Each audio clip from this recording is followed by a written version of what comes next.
I would go with the Bills. Skip, I mean, you look at they have the number one scoring offense at 34 points a game, the number one scoring defense at only giving up 13 points a game, number two pass defense, number three rush defense, and the weapons, going out and getting Emmanuel Sanders to pair him with Stephon Diggs, Dawson Knox, Cole Beasley, Josh Allen is the top five quarterback. They don't have the greatest running game. There are some teams that have better running games. Yep. They might be a team that have a better passing game. There might be a team that have a better defense. But when you combine all those things together, I think the Buffalo Bills sits atop the pecking order right now, Skip. They're loaded. They're a very good team. They're very well coached. Leslie Frazier has that defense playing unbelievable. Brian Daboll is doing an unbelievable job with the offense. They do enough run. They let the quarterback draw. They let him run it. He can get out of harm's way, and he has a howitzer for an arm. So right now, Skip, I'm not saying they have the best offense. I'm not saying they have the best defense or individually. But when you combine it, it says who has the best team. I'll take the Buffalo Bills. I know the Chargers have something special going. I know Tampa, and Jenny mentioned the Cowboys. But right now, 5 games into the season, I think the Buffalo Bills are the most complete team. Okay, I cannot get past what happened to the Buffalo Bills at Buffalo in Week 1. The Pittsburgh Steelers, for whom you have little to no respect or regard, went in there and beat them 23-16 by trailing 10-0 at halftime and winning the second half 23-6. Yeah. And Big Ben looked pretty Big Ben-ish in the second half of that game. He threw for 131 yards, made some big throws, and that defense rose up and just shut down Josh Allen and company at home. I know it seems like long ago. It was 5 games ago, right? It still counts on this season. Right. And in the second half, T.J. Watt had 2 sacks, and Minkah Fitzpatrick and Devin Bush each had 10 tackles for the game. So my point is that they just got dominated in the second half at home, and it's on their resume. So I'm like, yeah, okay. Tell me a team that hasn't gotten dominated. Because the Bucs got dominated by the Rams, who got blown out by the Cardinals. The Cowboys got dominated by the Bucs. They didn't get dominated. They got dominated. It was a walk-off field goal. Dominated. Dominated? 4 turnovers. Are you kidding me? They hung 31 points on you with 4 turnovers. How your defense that can skip? Look where your defense is ranked in total yardage. Dak Prescott drove them right down, and they took the lead with 1:24 left, and they left the GOAT too much time. 1:24. It took a walk-off field goal. They barely lost to the GOAT at the GOAT, and then they went and beat Justin Herbert at Justin Herbert and held him to 3 points in the second half. Are you kidding me? And you realize he just went to my homeboy and just beat my homeboy. Okay, good. By 18. I like it. I know you. That even increases the stock of my Dallas Cowboys, who, by the way, are about to get Lyle Collins and Michael Gallup back. And by the way, at some point pretty soon, they're going to get DeMarcus Lawrence and Dorrance Armstrong back in the defensive line. It's going to be loaded. No. We're not talking about 6 weeks from now or 3 weeks from now. We're talking about as we sit here. Okay. The number one offense and the number one defense. What's not to like about what Dallas has done? And again, they played 3 measly opponents. Yes, very measly. But they dominated Philly and dominated Carolina and dominated the New York Football Giants. The Carolina that just lost to the Eagles? Okay. What did your eye test tell you each time? Because you're getting scared. I hear you every Monday over there. You're starting to come around. Is there a better two-headed monster attack than the Dallas attack? Because they can run it down your throat, and if you don't be careful, because Dak Prescott will throw it down your throat. Here's the thing, though, Skip. Do they have a running attack like Cleveland, like Dallas, or like the Ravens? No. Like the Buffalo Bills. Do they have a rushing attack? No. But can the Ravens throw the ball even? Can they throw the ball like the Bills? What about the defense? When you factor that in, you think your defense is better than the Buffalo Bills right now? I'm not talking about when you get all your pieces back. I'm talking about right now. No, I don't. I will give you that. Do I think the Buffalo's offense is as explosive as Dallas's? I do not. Is it as hard to defend as Dallas's? Yeah. I'm not sure anybody's is outside of the GOATs. Well, hold on. Well, how they say if they're not, well, how the Bills are number one in scoring offense, even though they only scored 16 points in the first game. So how is that they're number one in scoring offense if they only scored 16 points in one game? So what they been? They lost to the Steelers at home. Hold on, Skip. That's all you need to know. No, hold on. Disqualified. Don't tell me runaway. I know I didn't, Skip. That's not what I said. Okay. I said as we sit here right now, Buffalo, I believe, is the best overall team in football. Okay. When you factor their offense, their defense, their special teams, can they throw it as well as some teams? Probably not. Can they run it as well as some teams? Probably not. But you look at, they got as many more takeaways than you guys. Mm-hmm. Can I interest you in that? Barely. You second. We're They second. first across the defense, offense, takeaways. We're second in rushing. First, I believe, in third down conversions. Dallas, who knew? It's like you have a vision of the Dallas Cowboys that was low before the season started, and you can't lift your eyes up in eye testing the Cowboys because you already said they can't be. They can't be. And you won't believe your eyes. Skip, I'm not saying you guys are a top 5 team. You, the Bucs, and the Bucs defense has been struggling lately. Now Levante David's going to be out for some time. Maybe just one game. Right, because you got a long week after Thursday. You have a long week to get him back. But when you look at Buffalo and what they can do, Skip, they put the league on notice. When you go into Kansas City, even though Mahomes didn't play well, that's still a very tough place to play.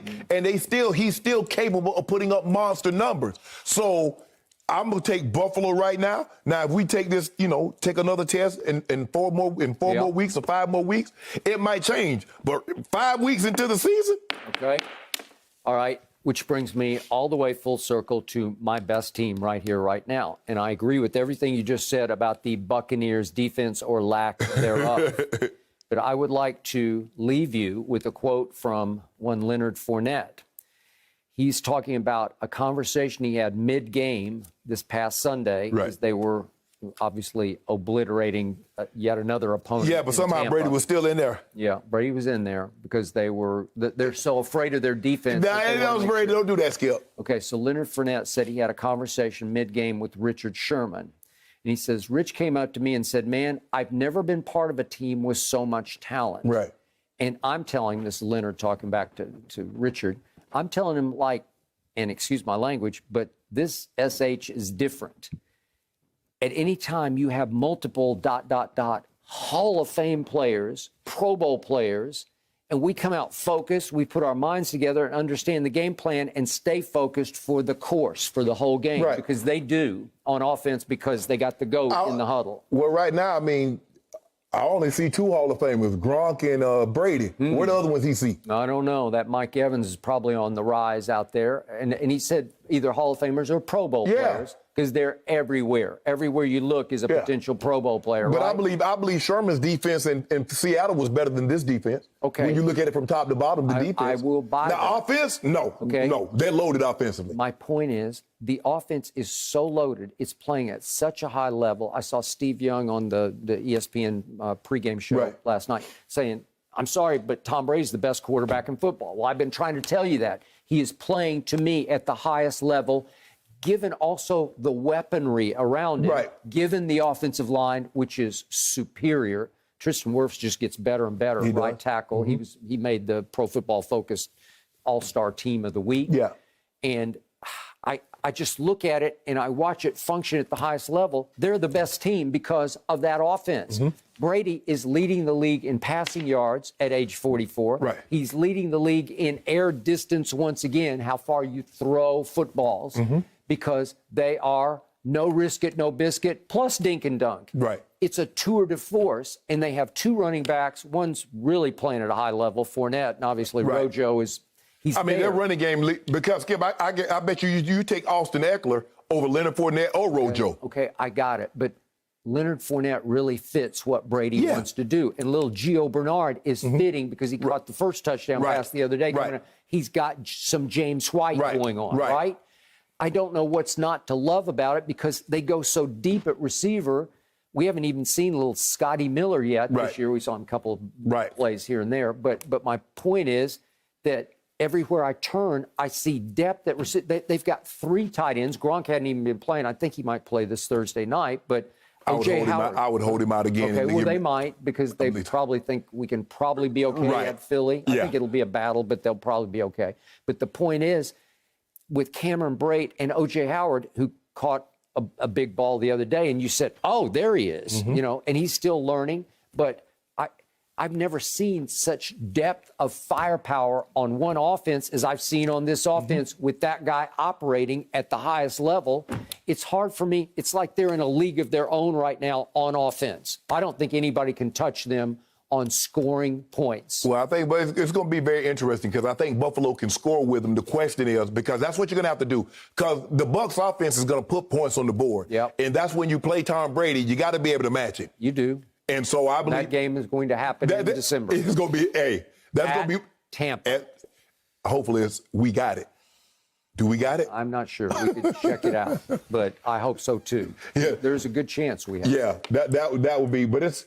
I mean, you got some. I mean, you look at Buffalo. You look at your Cowboys. Look at Tampa, the Cardinals.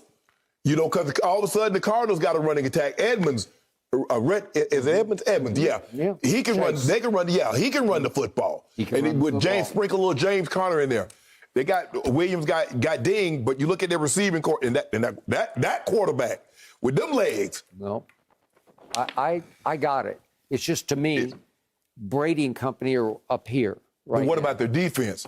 Well, it's decimated in the back end, but they will get right. And it took a long time last year for them to come back around, but to be brought to a boil. Even before they got decimated, they gave the Dak through for 1 trillion yards. Okay, I got it. But Todd Bowles, he's at the top of my list. Yes. He's up there with Belichick as a defensive coordinator. And the Rams, you remember what old Matty Stafford did to him? Yep. Okay.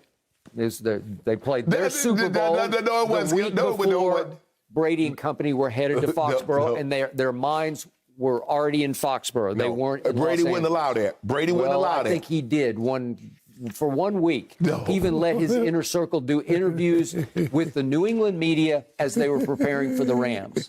It was the perfect spot on the schedule for the Rams to win their Super Bowl. It wasn't no Super Bowl, thanks to Coach McYay running up there the you tunnel. go. You still hate on the man. Skip, that happened like weeks ago. Okay, but he did done that. stopped running. And then he paid for it the next week because they couldn't get back up after they won the Super Bowl. But then he went to Seattle and got that one, and so he started running again. Okay. He gonna take off on y'all again. Yeah, we'll see. I hope we see him in the postseason. Now, y'all probably go see Dallas first. And then you go, ooh, mixed emotions. No. Yeah. No? Oh, hold on. You mean to tell me this might be your best chance for your Cowboys to give you something that you haven't seen in a very long time? Okay, are you saying Tampa's going to be in the wild card round? Skip. Somebody's going to have to go visit somebody. Okay. Somebody got to go visit somebody. You only get one bye week, Skip. I'm sorry. I'll take Brady. This is going to get interesting. Over your Cowboys. You're saying you hear that right now. Well, I did it already. I took him the last time. You hear that? CD. I did. Sleek Zeke, the freak. You hear that? That's what your man. That's what your man said. We didn't take him the first time, week 1, but a lot will have changed by then. He's the GOAT. Ooh, You don't this bet should against get the GOAT. interesting. Yeah, it's gonna be very interesting. We'll see. Interesting. Okay. Guys, Well, we're thank going to you step for away. sweeping us all the way into that game. Yeah. That's true. Yeah, That's true. That I'll is take some that. confidence from Shannon. No.